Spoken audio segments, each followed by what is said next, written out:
you don't know me, I'm Jim Barnes. I'm the Community Development Director, and along with Pat Ruiz, Abel, and Teresa, we work in Office of Planning and Development, and we've been very much involved in a housing study in the past year and a half. And this series of presentations today represents, to a certain extent, a culmination of some of the phases of that housing study, some of the early strategic goals within the study. And so I'm really pleased to introduce our Mayor, Dan Rivera, to talk more about what we've been doing in the City of Lawrence to produce housing for Lawrence residents. Mayor? I'll see if I can hold on to these without dropping them.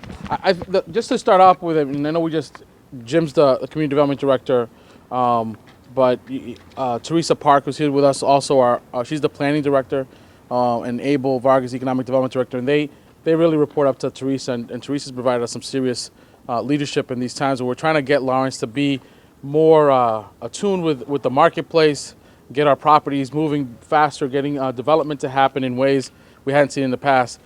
Decades have gone by, and this building is one of those places where for decades it's just been empty and boarded up. There we have kids grow up in neighborhoods, and there are empty lots that go, again, decades and generations of kids walking by them to go to school, undeveloped. And we're trying to get back on track so that we can make sure that these lands become productive. And the team has really done that. Derek Mitchell's here from Lawrence Partnership too, always a big partner for our community. And so we're doing the best we can to try to do those things. And so we're going to do a couple things today, talking about the housing study. We did a transition plan when we first got elected to be mayor. We had over 100 people come together in different committees: economic development, housing, arts and culture, education. And one of the things that came out of the, I believe it was the housing committee, and was that we had to do a housing study. So I think it's first in a generation housing study. We haven't really had in a long time. And it wasn't just, hey, how many houses do we have? It's what type of houses are there? What's the need? What's it look like in the future? Where do we start from? What's going on really on the ground? We try to figure out where we should put most of our efforts. So we have that housing study done. It's available for folks if you want to see it. There's some good news, bad news in the housing study.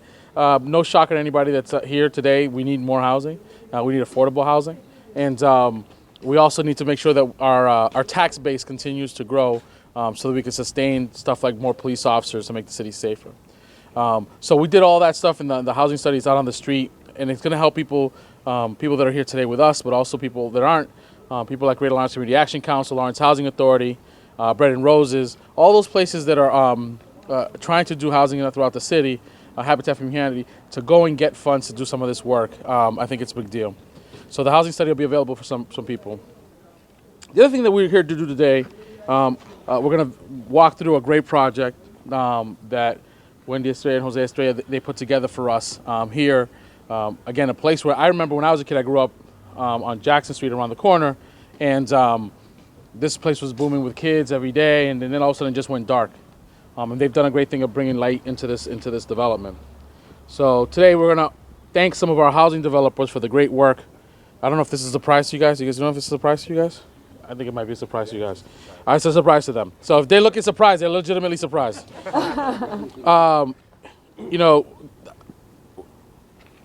Thank them for the housing developers for their great work. Each project that they do, large and small, adds to the city's assets and provides needed housing for our residents. Because of multiple layers of funding and numerous partners, we often recognize the bigger projects undertaken nationally known developers, and these have been great projects, like 550 by Wynn, the Duck Mill by Lawrence Community Works, Pacific Mills, things like that are these huge projects. But really what has changed Lawrence's landscape when it comes to housing is the local developers, the immigrant developers, and immigrant entrepreneurs that I think are reflected here today. So today we are here to recognize the medium-sized and small developers, no less challenging than the mill developments, but often happening quietly without multiple subsidy layers, but equally important to our city. So first, because we're in front of their building, Jose and Wendy Estrella. Thank you very much. I'm going to read this.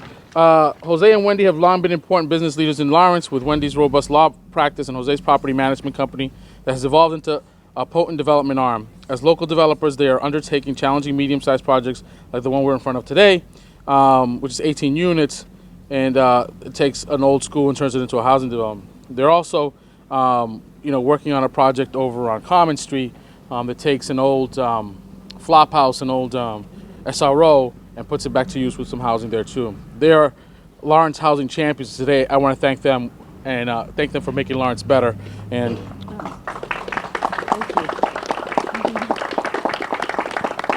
yeah, and that's what the plaque says. Thank you. Next up, also quietly working in the city and bringing properties back to productive use. If you've ever been on Park Street and you see tough-looking lot, tough-looking three-deckers, and then all of a sudden this great duplex, and then a couple more rough little lots, and then you see another great duplex. I think that's the quiet work that Alan Hope has been doing in our community, and in our city. And Alan has been a builder, a rehabber, and a receiver in this city for over a decade. And today we recognize him as a housing champion as well. So Alan Hope. Thank you, Mayor. In recognition of your dedicated commitment and outstanding contributions to the citizens of Lawrence through the construction of new housing in the city and the elimination of distressed properties through the receivership program, from me, Dan Rivera, Mayor of the City of Lawrence. Thank you, sir. Appreciate it. Thank you. Thank you. Last but not least, another quiet local hero. You will find him at his latest rehab project early in the morning and into the early evening, much to his wife's chagrin. Managing his local crews, ordering supplies and equipment, and screening tenants. He's pretty good at that, screening the tenants.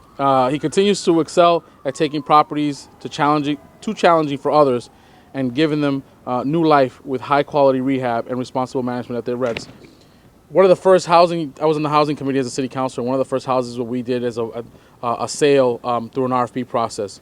And the before and after pictures of the properties in right on the border of the flood zone in the Arlington district that was changed. It really does change a whole neighborhood when you go from a house that looks like it's falling apart to a house that looks like people live in it and have a home there.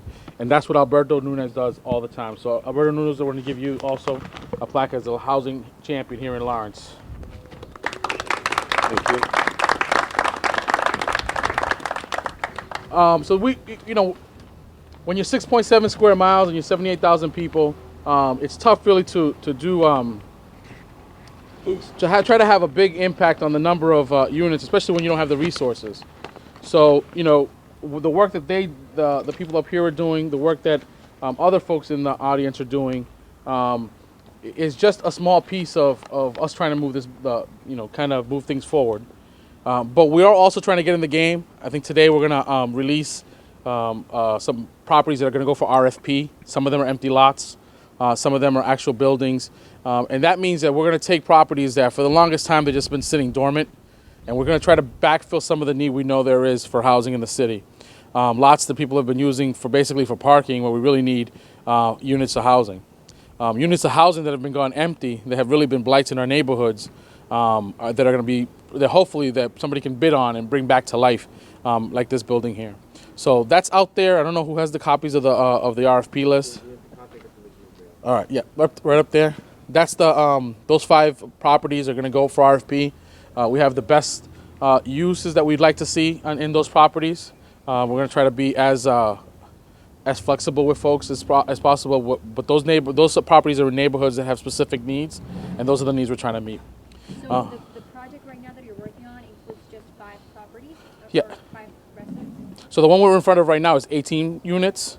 I think they all have different properties going at the same time. Some duplexes, some multi-unit ones, some 3-deckers. I think if you talk to them, they all have different ones. But the city's putting on the street 5 properties. Did I get that right? 5 properties? 5 properties. Some of them have buildings on them, some of them don't. And those are going to go for RFP. There's a list of things that we want to see. And the person who gives us the most, who bids the highest on it will get it. And those are buildings that are going to be built from scratch, or buildings that are going to be remodeled? There's some of both. Okay. I think when you see them up there, you'll see some of it'll be clear which ones are the ones that are on empty lots. Yeah. Yeah, and you can see what neighborhoods they're in. Cool. We get challenged all the time. People want to put in 600 units of housing in the mills, and we really do fight this because we think that the best place to build new housing is where people live, in the neighborhoods. And so we push really hard. Sometimes people are really angry with us because they just want to do all the units they possibly can in a big mill, and that just doesn't help us. We have people that have needs in the neighborhoods, and we've actually tied one of the. We have a unit going into a mill in the North Broadway area, and we said to them, "We'll sign off if you do, 9 units of infill housing for us." And they agreed to it, and we think that's going to be a model going forward, where we say, "Yeah, we can do the mill housing, but we also have to do the infill housing."